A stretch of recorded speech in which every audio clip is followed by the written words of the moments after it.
कि एक मामूली सा कोई व्यक्ति इस तरह का अफवाह फैला दे रहा है और पूरे न्यायपालिका को हाईजैक कर ले रहा है। पप्पू यादव को अधिक से अधिक जेल में कैसे रखा जाए, उसके लिए सारी रणनीति चल रही है।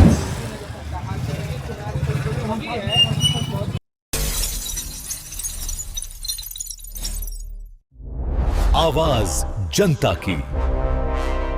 पटना सिविल कोर्ट को 7वीं बार बम से उड़ाने की धमकी मिलने के बाद तमाम पुलिसकर्मी और एजेंसियां जो है जांच कर लिया है और जांच के बाद जो है अब कोर्ट को खोल दिया गया है। अभी तस्वीर मैं दिखाऊंगा, जहां देख सकते हैं मैं मौजूद हूं ठीक कोर्ट परिसर के बाहर, जहां पे जो है कोर्ट परिसर को अब खोल दिया गया है और तमाम लोगों की जो है जांच करने के बाद जो है फिर उसे अंदर जाने की अनुमति दे दी गई है। तस्वीरों के माध्यम से देखा जा सकता है किस तरीके से तमाम जो सुरक्षा कर्मी हैं, जो लोग यहाँ पहुँच रहे हैं, उनकी जो है एक एक करके वो जांच कर रहे हैं ताकि किसी तरह का कोई संदिग्ध वस्तु जो है वो लेके अंदर नहीं जा सके, क्योंकि लगातार जो है धमकी मिलने को लेकर के काफ़ी यहाँ पे दहशत का माहौल था और कोर्ट परिसर को खाली करा दिया गया था। हालांकि कल जो है पटना के एसएसपी कार्तिकेय शर्मा ने इस बात की जानकारी दिया था कि सुरक्षा को लेकर के ही ये जो जांच जो है और वो किया जा रहा है और सभी लोगों को सर्च इसीलिए किया जाएगा। इसके साथ वकील जो है उन लोगों को भी चेकिंग करा के ही अंदर जाने की अनुमति होगी तो ज़्यादा बेहतर होगा, क्योंकि सुरक्षा के दृष्टिकोण से देखा जाए तो तमाम लोगों की सुरक्षा देना पटना पुलिस ही नहीं बल्कि बिहार पुलिस का काम है और उसी को लेकर के यहाँ पे जो है जांच अभियान जो है वो शुरू है।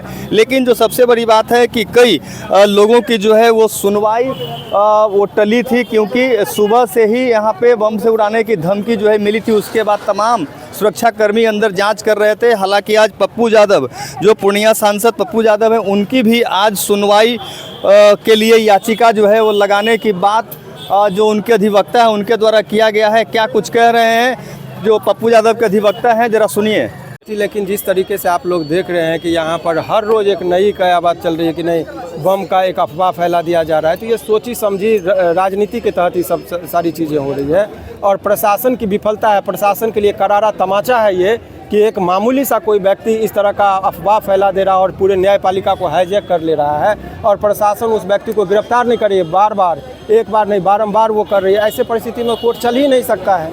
ये तो कोर्ट को पूरी तरीके से न्यायपालिका को हाईजैक करने का जो है सो एक तरीका चल रहा है। तो ऐसे परिस्थिति में पप्पू यादव को अधिक से अधिक जेल में कैसे रखा जाए, उसके लिए सारी रणनीति चल रही है। पप्पू यादव को जान रहे कि केस में कोई मेरिट नहीं है, न्यायपालिका के पास जैसे ही फाइल गया उस दिन भी बेल दे दिया, आज भी बेल हो ही जाता है। लेकिन जो प्रोसेस है, जो प्रक्रिया है, आप लोग समझ रहे हैं, तो पूरे न्यायपालिका के सिस्टम को हाईजैक करने की एक रणनीति चल रही है।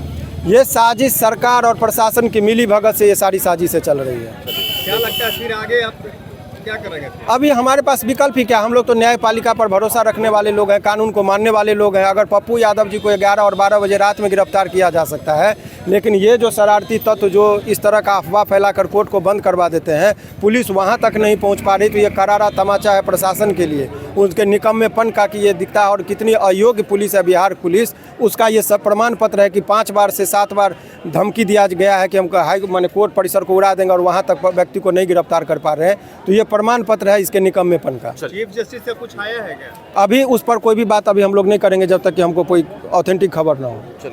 तो सुना आपने, पप्पू यादव के अधिवक्ता ने सीधे तौर पर यह बताया है कि पप्पू यादव को जान से मारने की जो है साजिश चल रही है और कोर्ट में भी उन्होंने कहा था कि ये साजिश जो है लगातार की जा रही है और सरकार और पुलिस जो है इस तरीके की घटना को अंजाम देने के लिए तत्परता से काम कर रही है। लेकिन पप्पू यादव झुकेगा नहीं, रुकेगा नहीं और जो नीट छात्रा की मौत मामले को लेकर के जो उन्होंने सवाल उठाया था, उसी को लेकर के जो है पप्पू यादव के समर्थकों के द्वारा कहा गया था कि उसके खिलाफ जाने पर जो है गिरफ्तारी की गई है। लेकिन पटना पुलिस ने इस बात की पुष्टि कर दिया था कि 31 साल पुराने मामले में उन्हें कोर्ट के द्वारा वारंट जारी किया गया था और वो जो है खुद कोर्ट नहीं जा रहे थे। इसके वजह से कोर्ट के निर्देश पर ही उनको गिरफ्तार किया गया था और उसके बाद से भी लगातार धमकी जो है कोर्ट को उड़ाने की मिल रही थी और उसे लेकर के ही ये जो है जांच जो है तस्वीरों के माध्यम से देखा जा सकता है कि जो फिर जो है अब कोर्ट परिसर को खोल दिया गया है, जहां अब कोर्ट की कार्रवाई शुरू हो जाएगी। फिलहाल जो है स्थितियां जो बनी हुई हैं उससे ये कहा जा सकता है कि दहशत का जो माहौल है वो देखने को मिला। अब ये देखना होगा कि क्या कुछ निकल कर सामने आता है, लेकिन अब तक जो जांच में कुछ भी अंदर से कोई भी वैसा वस्तु बरामद नहीं हुआ जिससे कि कोई बड़ी क्षति हो सके। Sanjay Kumar, news PR, Patna.